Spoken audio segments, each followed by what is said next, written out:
అయినా సరే కింద పడ్డా మాదే పై చేయి అని చెప్పి కౌంటర్ అటాకులు చేసేసి ప్రెస్ మీట్లు పెట్టేసి వాదించేసినంత మాత్రాన గట్టిగా అరిచి చెప్పినంత మాత్రాన తప్పు డెఫినెట్గా ఒప్పు కాదు కదా.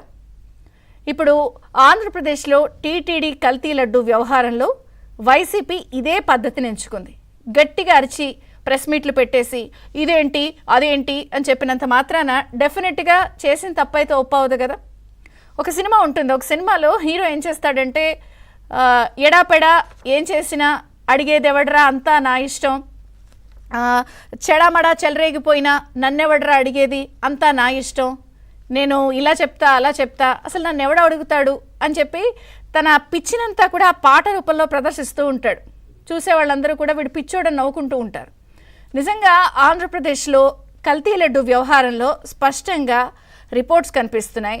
లడ్డు వ్యవహారంలో జరిగిన గోల్మాలేంటి, కాసుల కక్కుర్తి గురించి దీన్ని ఎట్లా చేశారు, టెండర్ ప్రక్రియలో ఆల్టరేషన్స్ క్లాజెస్ని ఎట్లా ఆల్టర్ చేశారు, ఇలా అనేక విషయాలు ఒక్కొక్కటిగా వెలుగు చూస్తూ ఉంటే ఆంధ్రప్రదేశ్లో ఈ వ్యవహారంలో ఏపీ వ్యాప్తంగా గుళ్ళల్లో పూజలు చేయండి, కాలినడకన తిరుమల వస్తాం అని చెప్పి జగన్ గారు చెప్పినంత మాత్రాన ఈ కల్తీ లడ్డీ వ్యవహారంలో చేసిన తప్పు ఒప్పవదు కదా అన్నదే ఇప్పుడు ప్రధానంగా చర్చ.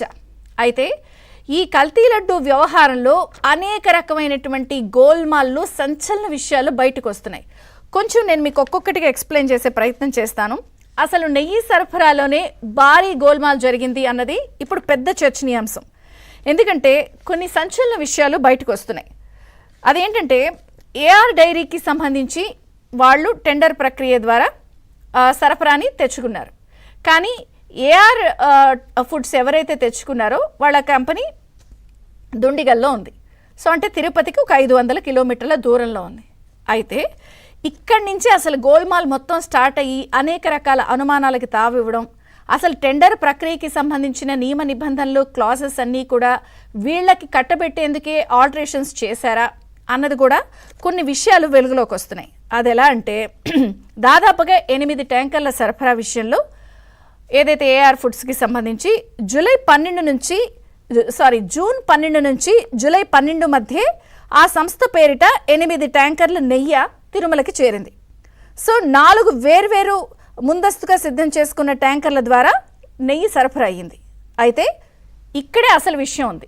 8 ట్యాంకర్లు కదా సరఫరా, 4 ట్యాంకర్ల విషయంలో గోల్మాల్ జరిగింది అన్నది ఇప్పుడు ఆ 4 ట్యాంకర్లలోనే కల్తీ జరిగినట్లుగా కూడా వివరాలు బయటకు వస్తున్నాయి. అది ఎలా అంటే ఇక్కడ అసలు మతలబ్ ఎలా జరిగింది అన్నది ఒకసారి చెప్తాను మీకు నేను. ఈ 4 ట్యాంకర్లలో ఒకటి నెల్లూరుకు చెందిన వైష్ణవి డైరీ పేరిట ఉన్న ట్యాంకర్. సో AP22C 4779 అనే నెంబర్ గల ట్యాంకరు. అక్కడ ఈ 8 ట్యాంకర్లలో అన్నీ కూడా దుండిగల్ నుంచి రాలేదు. సో ఒక 4 ట్యాంకర్లు నెల్లూరు నుంచి వచ్చాయి. అందులో కొన్ని ట్యాంకర్ల నెంబర్లు వేరుగా ఉన్నాయి. సో ఇక్కడి నుంచి అసలు తతంగం జరిగింది. అయితే ఏముంది, వాళ్ళకు కూడా అక్కడ ట్యాంకర్లు ఉండొచ్చు కదా, వాళ్ళు ఏఆర్ ఫుడ్స్ వాళ్ళకు కూడా అక్కడ కూడా ఉండి సంస్థ చేశారు. కానీ 8 ట్యాంకర్లలో 4 ట్యాంకర్లు వైష్ణవి డైరీకి సంబంధించి సప్లై చేశారు అన్నది ఇక్కడ ఇంకొక పాయింట్. అలాగే ఇక్కడ ఇంకొక విషయం ఏంటంటే, సామాన్యంగా నేను ఇందాక ఓపెనింగ్ రిమార్క్స్లో ఒక పాయింట్ చెప్పాను. ఏఆర్ ఫుడ్స్ అనేది తమిళనాడులోని దుండిగల్లో ఉంది, తిరుమలకి 500 కిలోమీటర్లలో ఉంది.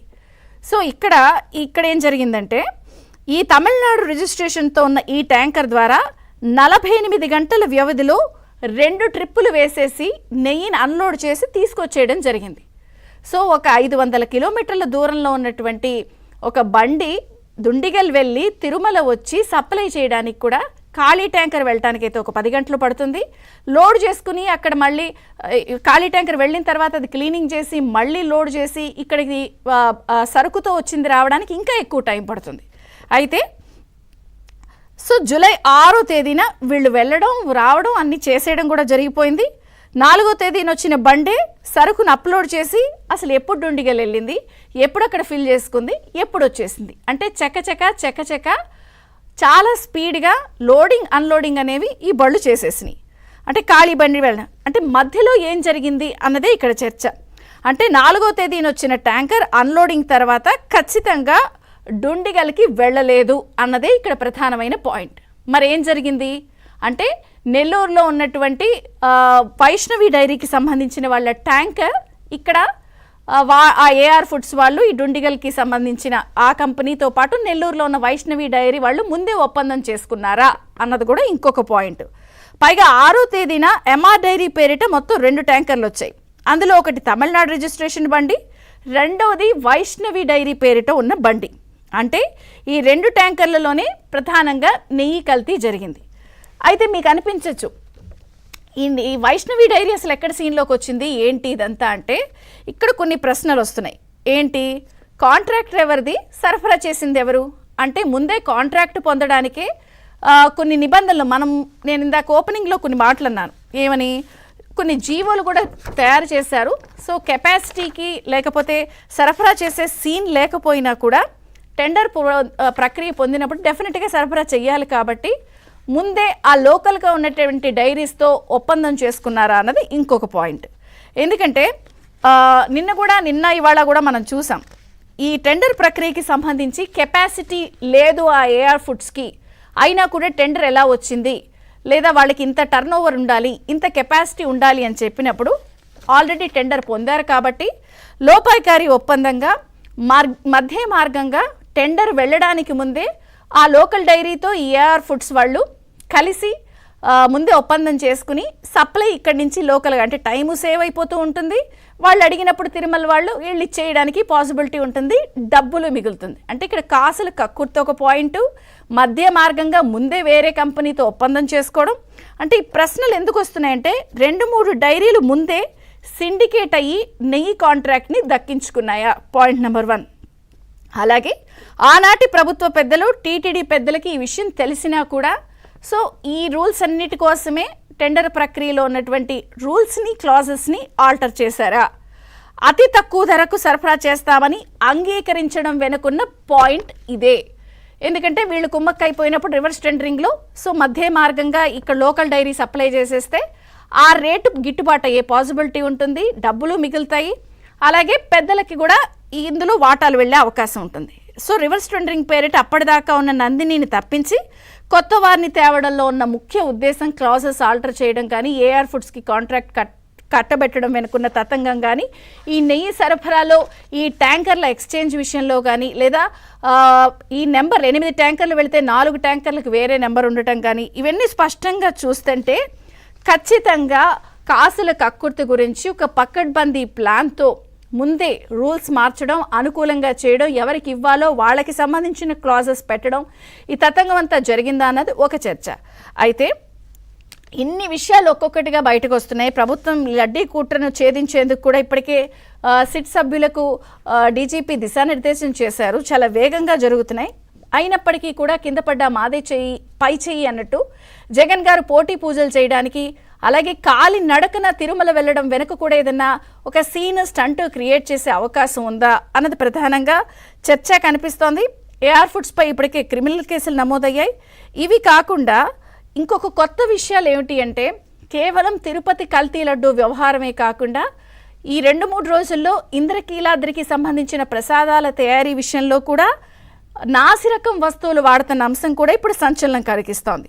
సో మనం చూస్తే కేవలం ఇది ఒక తిరుపతి వ్యవహారమే కాదు, మొత్తం ఆంధ్రప్రదేశ్ గుళ్ళనే వైసీపీ టార్గెట్ చేసుకుందా. సో దుర్గగుడిలో కూడా ఈ అంశంపై సీరియస్ అయింది. 2 రోజుల తనిఖీల్లో 15 లక్షల విలువైన నాసిరకం సరుకులు ఫుడ్ సేఫ్టీ అధికారులు ఇంద్రకీలాద్రిలో దుర్గమ్మ ఆలయానికి సంబంధించిన సరుకుల విషయంలో గుర్తించారు. ఇదే కాకుండా సింహాచలంలో కూడా ఇదే తంతు జరిగింది. సో సింహాచలం ఆలయంలో కూడా లడ్డూ తయారీకి వినియోగించే నెయ్యిని తనిఖీ చేసినప్పుడు ఆహార భద్రత అధికారులు దారుణంగా తేడా కనిపించింది. గతంలో 591 రూపాయల కేజీ నెయ్యి కొంటే జగన్ రెడ్డి గారు వచ్చిన తర్వాత రివర్స్ టెండరింగ్ తర్వాత అక్కడ కూడా సింహాచలంలో కూడా 341 రూపాయల కేజీకి లడ్డూకి రివర్స్ టెండరింగ్ ద్వారా అక్కడ కూడా తెప్పించి చేస్తే, ఇప్పుడు అక్కడ కూడా నెయ్యి టెస్టింగ్ చేస్తే అది కూడా కొంత కల్తీ జరిగినట్టు టెస్టింగ్ అధికారులు తేల్చారు. అంటే కేవలం ఈ కల్తీ వ్యవహారం తిరుపతితోనే ఆగలేదు. ప్రధాన గోపురాలు, ప్రధాన గుళ్ళు, పేరెన్నిక దేవాలయాన్ని అన్నిటినీ కూడా జగన్ గారు కాసుల కక్కుర్తికి సంబంధించి ఆయా పెద్దలతో, ఆయా బోర్డులతో, వారికి ఉన్నటువంటి ఇదితో కుమ్మక్కయ్యారా? ఇప్పుడు ఒక్కొక్క విషయం చూస్తే అదే కనిపిస్తోందా? అంటే అధికారుల దగ్గర నుంచి సిండికేట్గా ఫామ్ అయ్యి ఎవరికి ఇవ్వాలి, ఎంత ఇవ్వాలి, అంతా కూడా ఒక కాసుల ప్రక్రియ కోసం జరిగిన తతంగంలో ఎక్కడా మనోభావాలు కానీ ప్రజలకున్న సెంటిమెంట్స్ని కానీ కన్సిడర్ చేయకుండా ఈ తతంగం జరిగిన విషయం అటు తిరుపతి కానీ సింహాచలం కానీ దుర్గమ్మ దేవాలయం కానీ అన్నీ చూస్తుంటే ప్రధానంగా నెయ్యి సరఫరాలో జరిగిన గోల్మాల్ అన్నీ కూడా స్పష్టంగా కనిపిస్తున్నా మరి జగన్ గారు వంటి టీం బుకాయింపు లేకపోతే కౌంటర్ అటాక్స్ని ఎలా చూడాలి చర్చిద్దాం. చిన్న విరామం తర్వాత ఎన్ని అంశాలపై చర్చ ప్రారంభమవుతుంది చూస్తూనే ఉండండి ఏబిఎన్. ఇక్కడ అసలు మతలబ్ ఎలా జరిగిందన్నది ఒకసారి చెప్తాను మీకు నేను. ఈ 4 ట్యాంకర్లలో ఒకటి నెల్లూరుకు చెందిన వైష్ణవి డైరీ పేరిట ఉన్న ట్యాంకర్. సో AP22C4779 అనే నెంబర్ గల ట్యాంకరు. అక్కడ ఈ 8 ట్యాంకర్లలో అన్నీ కూడా దుండిగల్ నుంచి రాలేదు. సో ఒక 4 ట్యాంకర్లు నెల్లూరు నుంచి వచ్చాయి. అందులో కొన్ని ట్యాంకర్ల నెంబర్లు వేరుగా ఉన్నాయి. సో ఇక్కడి నుంచి అసలు తతంగం జరిగింది.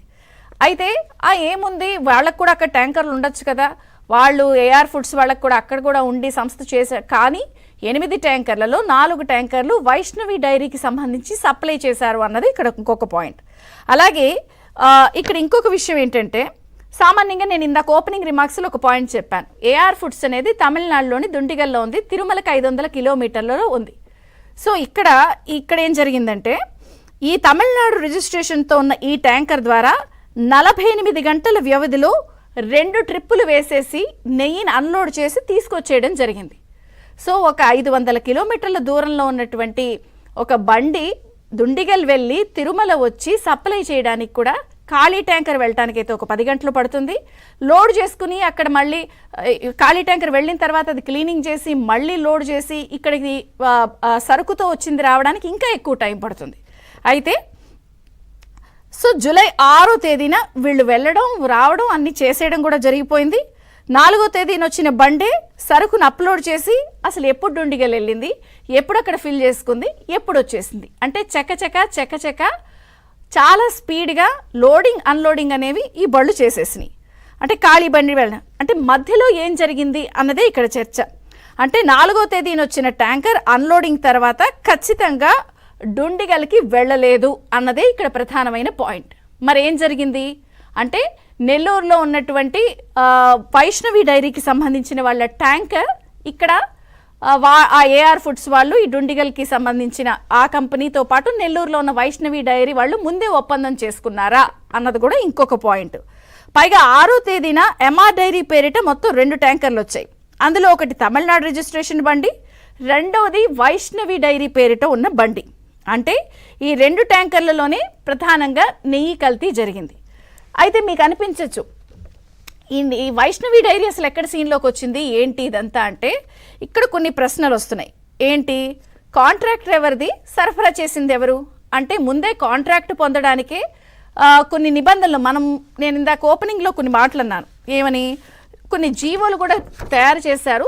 సో కెపాసిటీకి లేకపోతే సరఫరా చేసే సీన్ లేకపోయినా కూడా టెండర్ ప్రక్రియ పొందినప్పుడు డెఫినెట్గా సరఫరా చేయాలి. కాబట్టి ముందే ఆ లోకల్గా ఉన్నటువంటి డైరీస్తో ఒప్పందం చేసుకున్నారా అన్నది ఇంకొక పాయింట్. ఎందుకంటే నిన్న ఇవాళ కూడా మనం చూసాం, ఈ టెండర్ ప్రక్రియకి సంబంధించి కెపాసిటీ లేదు ఆ ఏఆర్ ఫుడ్స్కి, అయినా కూడా టెండర్ ఎలా వచ్చింది, లేదా వాళ్ళకి ఇంత టర్న్ ఓవర్ ఉండాలి, ఇంత కెపాసిటీ ఉండాలి అని చెప్పినప్పుడు ఆల్రెడీ టెండర్ పొందారు. కాబట్టి లోపాయికారి ఒప్పందంగా మధ్య మార్గంగా టెండర్ వెళ్ళడానికి ముందే ఆ లోకల్ డైరీతో ఈ ఏఆర్ ఫుడ్స్ వాళ్ళు కలిసి ముందే ఒప్పందం చేసుకుని సప్లై ఇక్కడి నుంచి లోకల్గా, అంటే టైము సేవ్ అయిపోతూ ఉంటుంది, వాళ్ళు అడిగినప్పుడు తిరుమల వాళ్ళు వీళ్ళు ఇచ్చేయడానికి పాసిబిలిటీ ఉంటుంది, డబ్బులు మిగులుతుంది. అంటే ఇక్కడ కాసులు కక్కుర్తో ఒక పాయింట్, మధ్య మార్గంగా ముందే వేరే కంపెనీతో ఒప్పందం చేసుకోవడం. అంటే ఈ ప్రశ్నలు ఎందుకు వస్తున్నాయంటే, 2-3